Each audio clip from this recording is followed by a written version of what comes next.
Nick Baumgartner was in here in June, and he said, okay, it was very early in the process, but I asked him, like, what's sort of the vibe with Jared Goff in these early practices in training camp? And he had said, like, it's not there yet. He essentially, this is close to a verbatim quote, implied that Goff was like blending in with the ball boys. Like, you would never know. Here's this like Super Bowl $35 million quarterback. It's rough. But he, Nick did say, like, look, they're like 5 practices in or whatever. Well, like I'm not going to judge the whole thing, but like this was not a guy coming in day one. This is my team. I'm taking over. Like, can you expand a little bit on what you mentioned this week on Woodward Sports Network? You haven't been impressed. He seems to be Nick's thing. He seems to be blending in with everybody else. Like, is this his team? Why have you been underwhelmed? I might bounce around a lot here. So if you gotta reel me in, then do so. But within that quote, I believe I said, similar to Nick, Nick was at 5 practices. We're at like 25, 30 now. But like I said, look at new offense, new quarterback, new receivers, new scheme.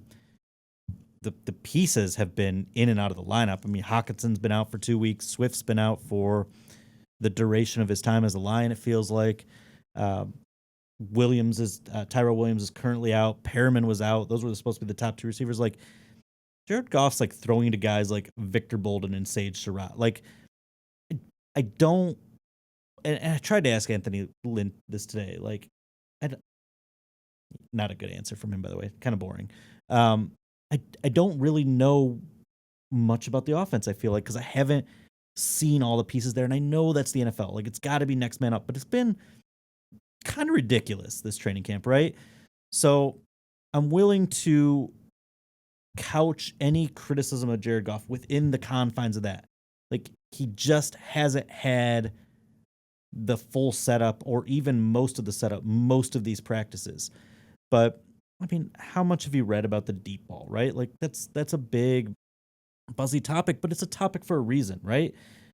Like, he's been Johnny Checkdown in practices, and that's, maybe it's partly because I'm so used to seeing Gunslinger Stafford out there, like, just whipping it around like it's a playground and doing so successfully for years. I mean, say what you want about Matthew Stafford, but the arm talent is elite, right? And he didn't hesitate to use that all the time on the practice field. Jared Goff's the opposite. He's kept it conservative. He's very hesitant to take those deep shots. He won't force it into a window that is even remotely tight. And this isn't even just the practice field. I mean, I went back and did a film study on this guy. Like, he prefers to throw to very open receivers, not just, like, I know the NFL, their advanced stats, like, they track like the amount of separation a guy will throw to. Stafford's like, oh, you got a half a yard, Kenny Galladay? Boom, here you go. I'll just wedge it right in that window and we'll worry about what happens later. Like, Goff needs 4 yards. Like, he needs 4 yards of separation before he's going to chuck that ball. And I was actually talking to Nick the other day, and I go, what do you think the over-under is of Goff pass attempts, and this is very specific, between the numbers, right? So center of the field, that travel 30 yards in the air beyond the line of scrimmage this year. How many completions does he have doing that? I go, I'm going to set the over-under at 1.5. This guy is not testing the middle of the field. He's just not. It's not in his football character. And so I look at this offense. I try to see what other people see, right? Like, why did you do this? I try to put myself in their shoes. They signed Tyrell Williams. They signed Breshad Perriman. You think immediately that's the starting tandem. What's unique about those guys? They're fast as hell. Like, elite speed. Like, top 10 percentile. Number 3 and number 4, I believe, in yards per reception in the last 5 years. So what are you doing? You're getting field extenders on the outside, and then you're taking advantage underneath with your TJ Hawkinson, your DeAndre Swift, your Jamal Williams, your Amon-Ra St. Brown. The problem is, I don't know if you have a quarterback that's willing to even threaten to use those guys on the outside. Therefore, defenses aren't worried about it. And you see the cornerbacks getting more and more feisty and aggressive and jumping his little short routes, his little hitches and comebacks. Hawkins is going to catch 1 million balls this year. I mean, that's the one guy where there's clear, obvious chemistry. But again, talking to just my colleagues today as we're watching practice, I said, at some point teams are, and probably at some point it's going to be week 1, like teams are going to start doubling this. They're going to have subtle brackets or, a check for a linebacker or a safety to kind of just watch the quick read to Hawkinson. And not even 10 minutes later, Will Harris drops a little back into a slant route and just Goff throws it right to him. Like I can't believe Will Harris dropped it. That's another story. But now the Lions might drop him pretty soon. Well, he's going to start, but easiest interception imaginable, right? Like, and you look at Goff's film, one, he doesn't attack the field deep consistently. There's one route he'll throw a corner. He'll attack the sidelines deep. That turkey hole shot, right? Like that's his comfort zone. But he won't attack the middle of the field, and so defenses can plan for that. And then he's good for one awful decision a game, at least one awful decision a game. It's why he has, I believe, 29 interceptions over the last 2 years. Consistently shows up on film and has consistently showed up on the practice field. Again, new scheme, new players, new chemistry being built. He's trying to bring those guys out to California and build it in these workout settings. But this is an audition year for him. He's got 1 year to prove he's the guy.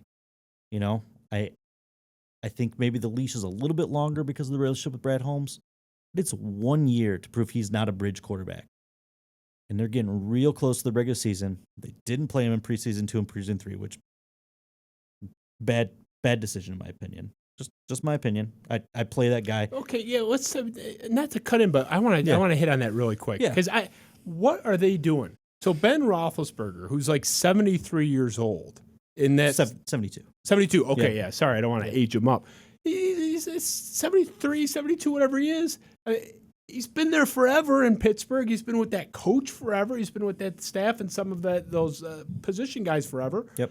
He didn't play the whole game, but he threw the ball 10, 12 times. 3 series. Yeah, I mean, Jared Goff it's a new team. Yep. New city, new coach, new receivers, new everything. Mm-hmm. Everything but the guy's haircut has changed since the trade and since he came from out west.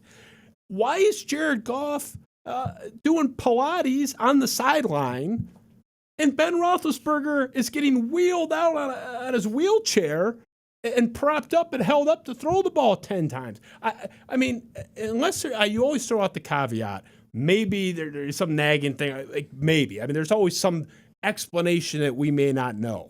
But it doesn't seem like that. You've seen him in practice. He's not limping around. Like, if anybody should be the outlier and play an abnormal amount of snaps for a QB1 ever in the history of football, it would be Jared Goff. They're going the other way.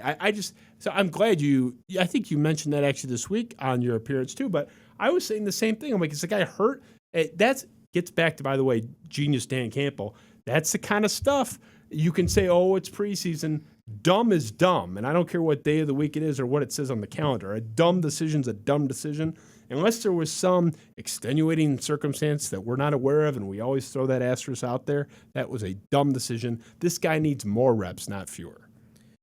Man, you just full on hyperbole through that whole thing. I liked it. What did I? Well, okay, the wheelchair was not literal, but other than that, wheelchair, Pilates, dumb. I mean, it's all of it. Listen, like, we're just different personalities, right? Like, I'm not going to call it dumb. I disagree with the decision, right? Like, I think that's where we agree. I disagree with the decision.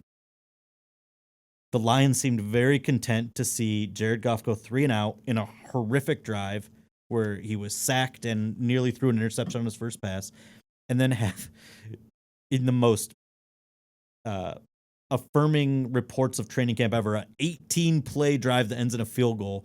Like, if anything sums up what I've seen from Jared Goff and the Lions offense during training camp, an 18-play drive ending in a field goal is perfect. Iowa football was loving that drive. Oh,